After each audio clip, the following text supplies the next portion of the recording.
Hello, I'm your host Tim Ortiz, along with Michael Kidd and Luis Pereira, and welcome to the Force Show. Three regular guys talking about all things Star Wars.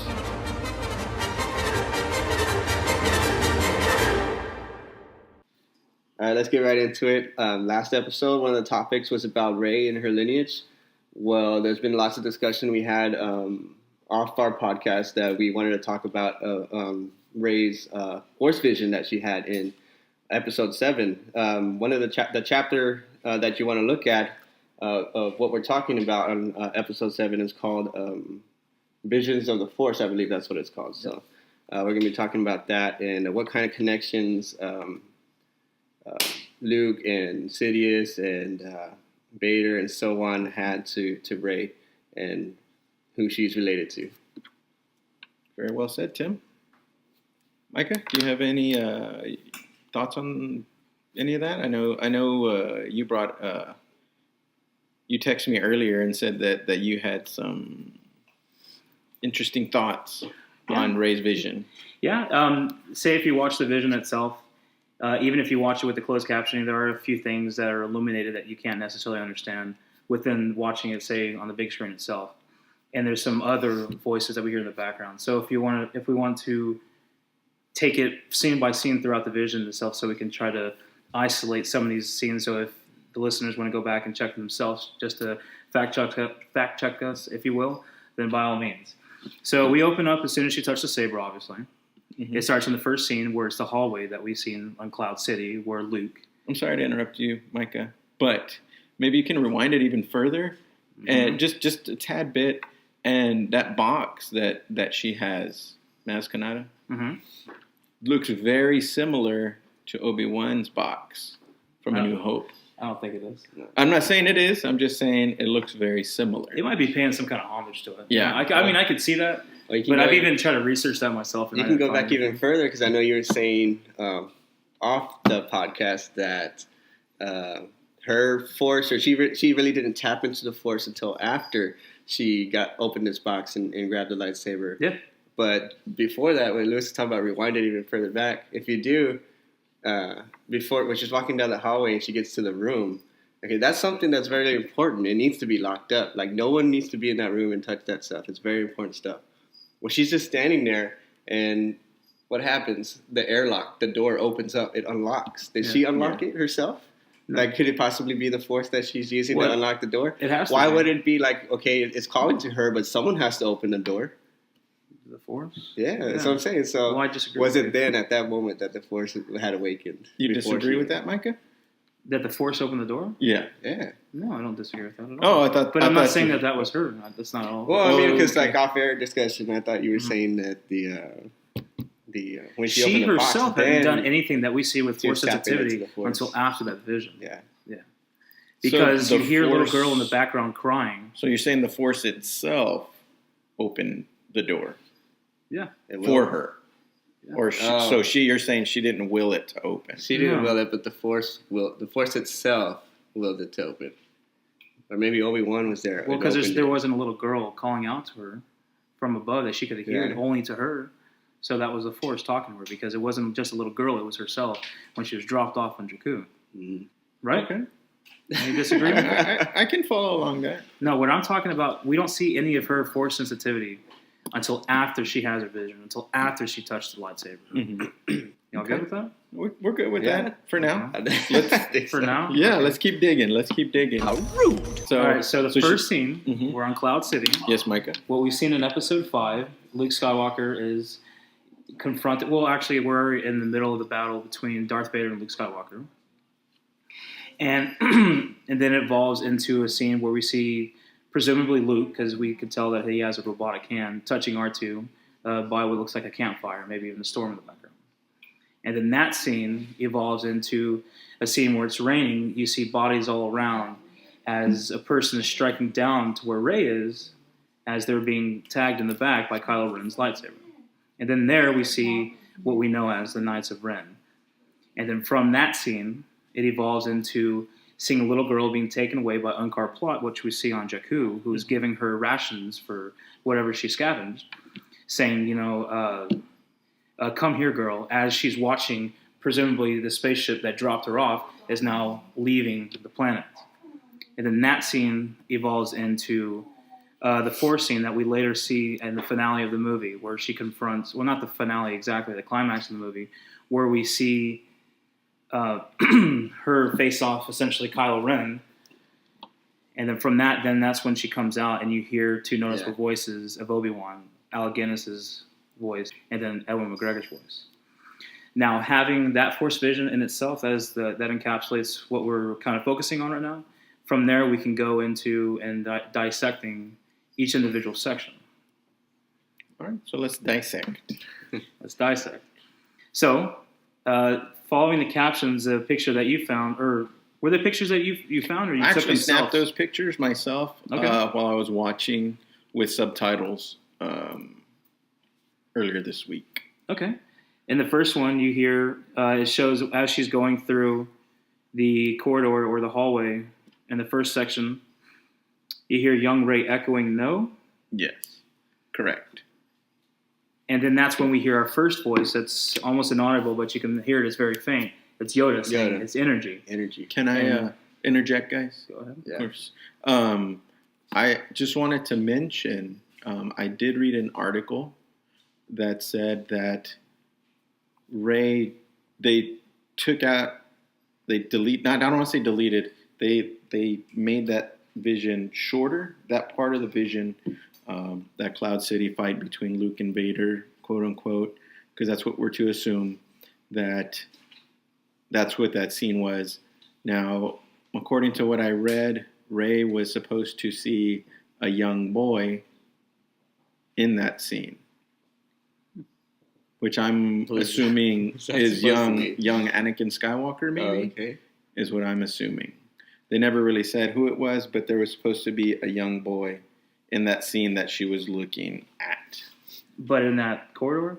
In that corridor. Why would we correct, think it's, Micah. why would we just assume it's Anakin? Well, the two that were fighting there were Luke and Vader. Yeah. Sure. We didn't ever see Luke as a child. We did see Vader, Anakin Skywalker, as a small child, between 5 and 6 years old, which that's how old this person was supposed to be, who was supposed to be in that scene. That was cut out. Did the article ever insinuate that, or we're just assuming? To me, it led me to believe that it was Anakin. Well, everything she was seeing in the visions, like, so they cut that part out. But like everything she was in was through her eyes, like what she was seeing, or supposedly what she is seeing. Yeah, and I think that's one of the reasons they. The only thing, but she couldn't have seen that. She couldn't have been there for that. Yeah. And then we see Kylo Ren pop out at the end. That's like something that happened in the future. Mm-hmm. After that, I believe. But there's the only part where it's not through her eyes is the part where Luke is touching R2-D2. I think you're going to get to that in a second, but that's not her eyes. It's through Luke's eyes. Why is it that she gets to see through his eyes? I don't know necessarily if we're ever actually seeing it through anyone's eyes. So it's because they're related? And then when you hear the part where he's like, no, like he's now you're cutting ahead, bro. I know, but I'm just like, we're getting ahead. We have to think about that because we're talking. We have to think about. We're talking about what she's seeing. He's talking about this clip that didn't make it. Like, what about why did they let the Luke vision happen? Well, we don't know exactly when that happens. We just knew after his hand's been cut off. We don't know exactly when that is or anything because you don't even see Luke's face. You don't see if he's how much he's aged. Right. So we can't just assume that Rey would have been alive at that point. Especially she was definitely not alive in Episode 5. And we also can't assume that she's the one lying on the ground when Kylo comes up from behind and kills the guy. We don't see anybody on the ground. It's a theory of my own. But I think we're jumping ahead. It could also be Luke that he's saving. Still jumping ahead. But okay, so corridor. So we go from the corridor to the next scene, right? Mm-hmm. But if you listen to it again, there's almost a screech, like a scream, like almost like a menacing scream. And if we go back and we think about Emperor Palpatine, as he's confronted by Mace Windu and 3 other Jedi Knights to relinquish his power and be taken before the Senate, that's when he pulls out his saber and he does a little front thrust to jump in front of Mace Windu, and it's a very similar scream. You know, I thought about that, and Micah, I'm thinking because of the time. Let's look at the time frame, right? Okay. When she's running down that hallway, the very end of that scene, the corridor begins to kind of like twist and turn, kind of throwing her upside down almost, or on her side. Mm-hmm. And I think the audio that they did there, to me, sounds more like Yoda. When Yoda fell, when Luke was training with him on Dagobah. When Luke had him, Luke was doing a handstand, had R2-D2 in the air, had Yoda on one of his feet. I know what you're talking about, yeah. Yeah, and Luke sees visions, just like Rey is at the time. Sure. Luke sees visions of Han and Leia dying, and even asks Yoda, are they going to die? And Yoda doesn't know. Luke loses control. He falls down. Yoda falls with him, and Yoda's, to me, that's what it sounded like. That's possible. Obviously, we don't have anything confirmed, and obviously, especially with them, moving from scene to scene and with them distorting the audio, we can't ever be for sure. Yeah. I mean, that's your theory, and then That's my my theory theory, is in for yeah. Palpatine's. But what's hidden at the end of that, at the very end of that as I call it, is like a screech, going into where we actually see Luke and R2. There's another voice, and you actually have it under your captions, but it's listed as man, saying no, no. If you look close enough, it's Luke again from Episode 5. Yeah. Because when Vader says, "I am your father," he says, "No, that's not true. That's impossible." No. And then when he convinces, and then after that, then he says something again, search your feelings, and then that's when he screams, "No, no." Correct. It's Luke. If you go back and you listen to it, it's not easy. I had to blare the volume all the way up. I had headphones in to hear everything in the background.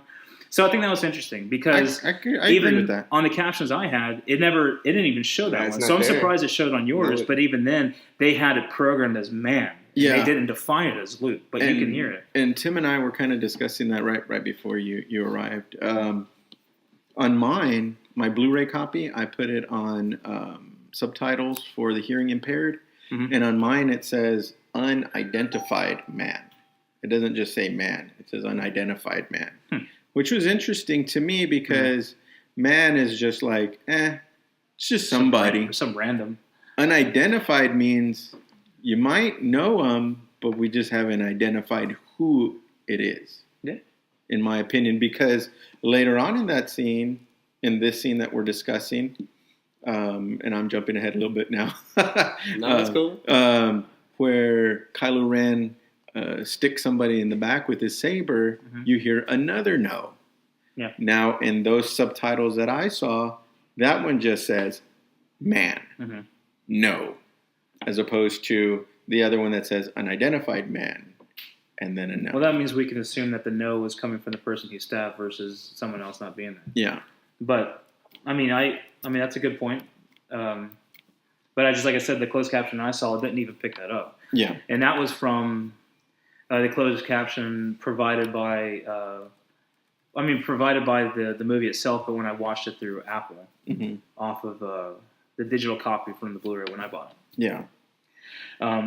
So as we go into the next scene, Tim, this is again where we see Luke kneeling down. Again, presumably it's Luke, but you don't see his face because you see the robotic hand touching R2, and then we go back to Yoda's voice that we hear saying, "It binds us, it surrounds us." So it's a continuation of that audio clip that we hear from again Yoda talking to Luke from Episode 5. So I mean that's an interesting point. Having said that, it is very possible, and it gives even more credibility to your theory as to it being Yoda's voice that is distorted as it molds into that scene. I still want to believe it's Palpatine for other reasons. It's a very good theory, but they're both interesting, especially I don't think so. I think it's all like good force, the good light side of the force that she's tapping into. Visions. I agree that she's seeing, the voices that she's hearing. So I don't see him being anywhere in that. Well, I don't want to jump ahead, but I don't want to jump ahead, but there is another voice in the background where it is definitely Palpatine's voice. So you can't just simply. Well, for now, dismay. It's still speculation. It's still possible, right? No. That's what I'm saying. It's possible, but I'm saying is I wouldn't, if I were you, I wouldn't necessarily just cast it aside as it definitely not being dark side, because Palpatine's voice does present in the vision itself. But again, we're getting ahead of ourselves. I don't think there's anything really left to go through for that scene. Oh, however, when I was watching it, I thought it was interesting. I don't know if it's the camera and how they finished off with it, but if you go back and you look at the scene where it starts focusing up, it tries to do central on R2 where his hand's at, but right at the end of it, it might just be me. It almost looks like the camera starts to pan to the top right, focusing more on the hand, almost as if that's some kind of hidden message. Because we hear Yoda, we see the scenes at their end, and maybe there's some kind of message. Like what if together. Rey gets her hand cut off, and that's Rey's hand that we're actually seeing touching R2D2? Because we're seeing all of Rey's visions. Why would it be lit? We're not seeing all of Rey's visions again because everything she's seeing. She wasn't in Cloud City in Episode 5, bro. Well, she's hearing that. That's still the Force that's talking. But she's still there. It's very noticeable that it is that. In fact. Okay, well, I still think that's possible. And she's not going to. She didn't. What hear if it's Yoda. Rey hands we're looking? And she gets an android hand. And would Yoda? That's very bold, Tim. I mean, that is bold. Because his hand was. Was it the same one he's had in the other episode? Did it look the same to you guys? To me, it didn't. It didn't, but because over time that all the organic tissue that they had on top of the hand itself, I guess degraded. Because obviously you see him at the end of Episode 7. When he pulls it up. I don't know if it's an upgrade, but you used to see robotic hand. You don't see any organic tissue on top of it that would cover it. Well, he usually wears a glove. But still, there was still like noticeable skin. An episode, I don't know if it was 5 or 6, but like I think it's 6. Yeah, because when he's holding up the saber, when he's sitting on top of that little platform by Jabba's huge little ship, he gets shot in that hand. He goes down. You see organic tissue, and then you see like the circuitry of the robotic. Components. I think this is going a little bit off topic, but I just wanted to say this. I think after the fight that Luke had with Vader in Return of the Jedi. I think when he looked at his hand, I think that's when he stopped using a glove to cover up his robotic hand. And then he just went robotic hand from then forth to remind himself of that fight. Well, see, I agree with you, and I want to bring this point up because there's something I want to mention towards the end. Because I believe there is an epiphany that they were trying to tell us for those who are really cutting into this. Okay, so I guess we want to go to the next scene. Right. Mm-hmm. Yep. The R2D2 hit robotic hand scene, and then it goes into the scene where it's Rey, but not necessarily her, but she sees a man going downward in a downward strike with some kind of half staff, kind of bow staff looking device, and then we obviously see Kylo Ren's saber piercing to the back. Right. Mm-hmm. Correct. With the knights standing behind him. Yes, with his knight standing behind him, and through this scene, there's something else. And Louis, I know you have it in your captionings. I couldn't discern it to be Obi-Wan, but I did catch that there was a voice that's saying the Force will be in the background. Mine, of course, didn't say that. It almost sounded like someone else. It was Obi-Wan Kenobi. Which one? The older one. Okay, Allegany? Yes. Okay, because I couldn't pick that one up.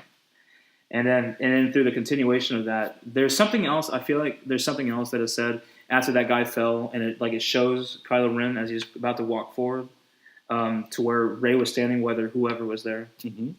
I feel like there's something else that was being mentioned. I couldn't hear that one either.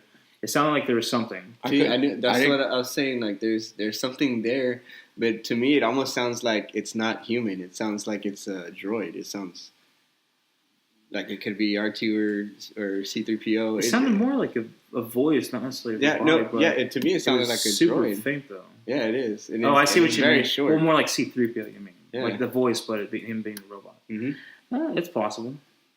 But there is a scene. Before it goes into the next scene, this is where, again, we see Unkar Plot and Rey when she is presumably 6 years old. There is a point, and this one's super faint. And then we shared that video that my brother Dane shared, the theory about Emperor Palpatine. I saw that. There's a point in there where it says any Jedi. And at first, the way that YouTube video presented itself, I almost thought it was doctored because it didn't make sense. Because the way the audio they go overlap, it didn't sound natural or organic, that it flowed with that actual scene. But when you go back, you can barely hear it. And that point where he says any Jedi is where he confronts Anakin Skywalker in Episode 3, admitting to himself that he's a Sith, saying, if you follow me, you'll achieve any power greater than any Jedi. I think that's to save his wife from certain death. Right, and then he has that little, cruel smile at the very end, and that's when Anakin says, "What?" But that is no doubt Emperor Palpatine. I'm sorry, but I didn't catch that audio. Like I said, I only saw it twice yesterday, but I didn't catch that. Yeah. I did see the video that you're talking about, and it would be a really good theory, but I think without any subtitles, without any other evidence, it's speculation at best. So you're saying if the subtitles aren't there, then it doesn't exist? I would encourage you to go back and listen to it again, then. I will. With headphones and all, because it's there. Like I said, it's hard. And I was first a skeptic when I watched that video, but at the point where he said any Jedi, but it is there. Okay. So how can I put it? And again, this is all, theory anyway. This is me. This is almost me trying to assert a theory different from the Obi-Wan theory. Another theory that I like about her potentially being some kind of lineage to Palpatine. I like Tim's. Well, maybe it's because I like Tim's theory better. Mm-hmm. That everything that she heard was coming from the light side of the Force. Man, maybe that's just my liking. Mm-hmm. Yeah, I mean, you're pushing. That's what you're saying. Like that's what you're pushing a light side narrative. Sure. Maybe because that's what I would have it. Yes. Be like that. Yeah, I mean, you're inflicting your own emotional attachment to the light side. I mean, that's good. I tend to disagree. I think this. I mean, obviously, these scenes and these voices that are in the background are significant in some manner that we can't yet confirm or deny. I think. Mm-hmm. And, that's great if you want to believe it to be that, but I think they're scenes in themselves where they're not necessarily pushing a narrative of this or that. Okay. Because what would be the significance of seeing this, hearing about the scene of her walking in the corridor where Luke is first confronted with Darth Vader? If anything, he becomes more angry? He becomes more afraid when it's actually confirmed that Darth Vader is his father, and he has the potential now to follow in his footsteps. I think that's... in my opinion, that's maybe that's a warning to Rey. It could be It could be a warning to Rey. Yeah, I see it that way. Just like when then it's just like beware of what can happen to you on this side of the Force. Same thing with Luke when he went to Dagobah to train with Yoda. He went into that cave in Dagobah and he fought, quote unquote, Darth Vader in that cave. He found himself, and he was fighting the inner turmoil and anger and hate within himself, and the vision showed that Luke could very well turn into Darth Vader if he wasn't careful. Sure. But of course, like you said, a lot of this is what we think, what we feel, what we want to happen. I'm not saying I'm right, and I'm not saying you're wrong. Maybe you're wrong, but let's go with that one. Yeah. But I like that theory. So. Feed me a little bit more on your theory, Micah, because it is very interesting. Where we see that... Okay, go to the next scene. We have the Knights of Ren scene, and then we're opening up into where we see her as a little girl. And Unkar Plot is pulling her away, saying, "Come here, girl." And you see the spaceship traveling away. I don't think there's a lot to dissect in that scene alone, only to insinuate that, okay, she was left there. I felt that was more apparent than the rest of what was going on. During the vision. Oh yeah, I think that was the most obvious one. It wasn't vague. This was no insinuation. Yeah, it was just, hey, she was left. The only mystery is we just don't know who. We don't. Yeah, who the biggest question to answer at that. Who was it? So who was it? Luke. I don't know. Emperor Palpatine's ghost. Kylo Ren. Kylo Ren. Sabine Wren. Mm-hmm. Sabine Wren. Eventually, we'll get into that. But, well, if we go back to the Knights of Ren scene, I think it's possible that the man striking down, it could have been Rey when she was young. What do we have? Kylo Ren, the guy that was going to strike down. Yeah. Okay. Because we are looking at Upward view. So upward obviously view. the person has to be shorter, and by shorter we Or, don't necessarily. This could be just lying down on the ground. Maybe they're just injured, and they're on the floor. I don't think that's the right view for that one. But I mean, you could be right. You could be right. So that's why we get that view. It's a good shot, actually. Anyway, so okay, and we move from that scene into the next scene, which is available.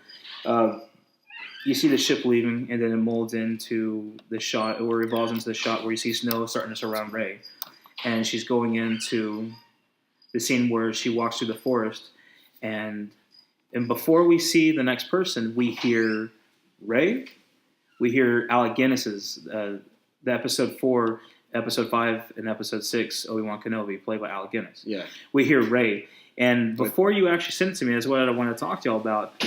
The subtitles itself, it says Rey ? With the question mark, yeah. And I think that's interesting because it's almost as if, like, as she's being pulled in this vision, whether it's conjured up by herself or it's conjured up by the saber or it's conjured up by the Force itself, it's almost as if, like, she's now opened up to a new world. Mm-hmm. And so perhaps it's Obi-Wan saying, Rey, like, oh, wait, she's here? Is that you? Kind of thing. No, I have the scene here open, right? And I kind of passed it. I don't want to rewind it because I don't want it to mess it up. But when you do hear Alec Guinness saying Rey ? She's looking up. So I wonder if she's seeing Obi-Wan. His Force Ghost is there? It's not his Force Ghost isn't there. Man, and if I rewind it, I think it goes back to the beginning of the scene. Obi-Wan. In the caption it says Obi-Wan. Obi-Wan. Rey. Question mark. And she's looking up. And she's looking up like that. I don't think that necessarily means anything. It's possible. Well, if she was looking straight, does that mean the Force goes to Obi-Wan sitting in front of her? Now. And has the Force not talked to the people before without them presenting Force Ghost? I'm going to... Yeah, it could be she's just confused and like, where is that coming from? Like, why am I hearing this? So she's looking. She's looking up. Give me like 2 seconds to kind of. Okay. Okay, listen. So somebody's hurt, right? Let's go back to the last scene. Somebody's hurt. Yeah. On the ground, looking up, and then the next scene is Rey looking up and then down. Incorrect. No. Because between that, we see her as a little girl. Okay. Yeah, you're right. I'm going to shoot your thing. You got it. Okay, you got it. You got it. in your boat, buddy. Very good. I mean, it could be something. It could not be something. Again, right. Because these are just us trying to from that moment speculate. forward. So from that moment forward, we're getting a real time. This is Obi-Wan speaking to Rey. When he says Rey, you're getting that's his first word to her. I disagree. And that's not a real time thing because this portion of her vision is the future. It's not the present nor the past. So I don't think he would say it's because if that was the case, when she's walking through the dark forest, as they call it, with Finn, hey, what the hell is that little thing up there? And then Kylo Ren appears. So I think this is part of the vision. This is saying, like, this is part of what's to come. So what about the very end of it, but not real time, where he says, "These are your first steps"? Who says that? Doesn't Obi-Wan say that? Yes. Which Obi-Wan? When she falls backward. When she falls backwards and she falls out of the vision, it's Obi-Wan as Evan McGregor, episode 1 through 3's Obi-Wan Kenobi, is saying these are your first steps. Yeah. He said that to, who did he say that to in the movie? He said it to Rey. Yeah. Because these are her I'm first saying, steps. like, nowhere before this movie did he say that to anybody. No. I mean, if he did, like, tell me, because I really don't remember that. No, I don't. Ewan McGregor was pulled in for this movie. Yeah. For those audio. So clips. then that would mean to me, in my interpretation, is like that would mean that he knows that she's there. He's aware of her now, and he just gave her a vision to show her that side of this is how the Force works, and this is what's going to happen. These are your first steps. So he's already begun the training with her.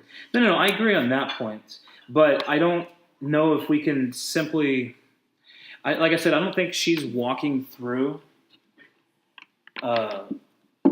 I don't think she's walking through the Force and she's confronted by the Force Ghost. I do believe the second version of Obi-Wan that we hear is perhaps her talking to her, just as he tried to train Luke in Episode 5, and we even see the Force Ghost of them at the very end of Episode 6. I do like that idea that perhaps Obi-Wan is talking to her at the end when she's coming out of that vision, because these are your first steps. That was, I mean, we've seen, between the vision and between the climax of the movie itself, fighting Kylo Ren, we do see some Force, abilities as, the persuasion, against the Stormtrooper that was played by Daniel Craig in the interrogation room and everything. But that was like her first action, that she has a power. She confronts the dark side, the physical, tangible dark side by Kylo Ren fighting him. And she's also, coming to some of her first conflict of whether she wants to choose to go over to the dark side by finishing up Kylo Ren. So what are you saying, Tim, that Obi-Wan helped cause this vision for Rey? Is that what you're saying? Possibly. I think he no, I don't think he helped cause it. I think when he felt it, because he's part of the Force. Right? Correct. Yeah. I think when he felt it, then he entered the vision, and here you go. Then he gave his 2 cents on the side of the Force. Yeah. See, I do like that, because I think that's how we can differentiate Alec Guinness from Evan McGregor's Obi-Wan. Because in no point in the movie did Alec Guinness say Rey, because at that point it wasn't part of anything back in 1970s. Of course, they doctored up a bit of his speech to make it as if he's talking to her. Yeah. So I do believe he is talking to her, but not like actually like the Obi-Wan that of Evan McGregor at the end of the vision. I think the big thing here is that question mark at the end of Rey is a big has to do with something. It has to do with something. What if he knows, like, now that he's passed on and he's in this Force, like, what if he knows the prophecy now is like, hey, you know what? She's the one that we've been looking for. Rey? Yeah, and you get that kind of, like, epiphany. Yeah. She's here? That would be cool, but I think it's closer to, like, because for this whole amount of time, like, I think she was probably trained a little bit before she was dropped off of Jakku. For whatever reason, that might be another podcast. We have to really delve into that. Mm-hmm. But I think when we hear Alec Guinness's Rey saying Rey, like, I think it's kind of more like, it's like someone wakes up from their sleep. Someone wakes up from a coma. Like, they're here finally. Because at that point... to bring balance to the Force. To bring balance. She's the chosen one. Bring balance to the Force. Who says it can't be Anakin Skywalker still? No, he was. He was. There's no way. Well, he killed the remaining Sith. Even Yoda. Even Yoda. Yeah, he said. Yoda and Mace Windu have that discussion, right? Yeah. Yeah.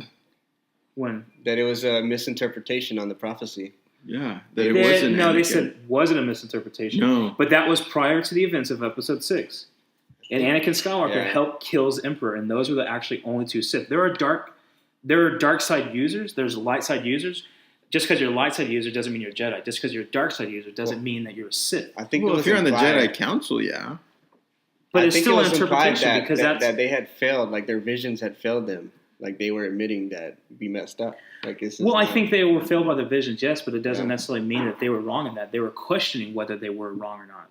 And almost as if it was probable. But again, that was much time prior to the closing of Episode 6, where we finally see the destruction of Darth Sidious or Emperor Palpatine and Darth Vader or Anakin Skywalker. Yeah, but you never talk about his clones. That's irrelevant at this moment. No, actually, that's a good question. Is that supposed to be legend, though? Canon? It's legend. So then it's irrelevant. That's a good it's point. not. Yeah, but it's not because they brought legend now. Legend. Yeah, they pulled legend. They pulled legend now. They can pull legend. Yeah. But until it is rectified as canon, it stays legend. Yes. So that's it's a moot point. Okay. Well, so many possibilities. So what do we come from this?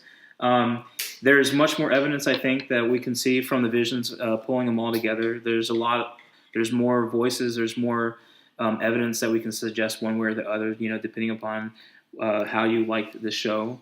Obviously, there's more to say, possibly that there's something else, that these are perhaps cautionary terms, as Lewis has suggested, to Rey.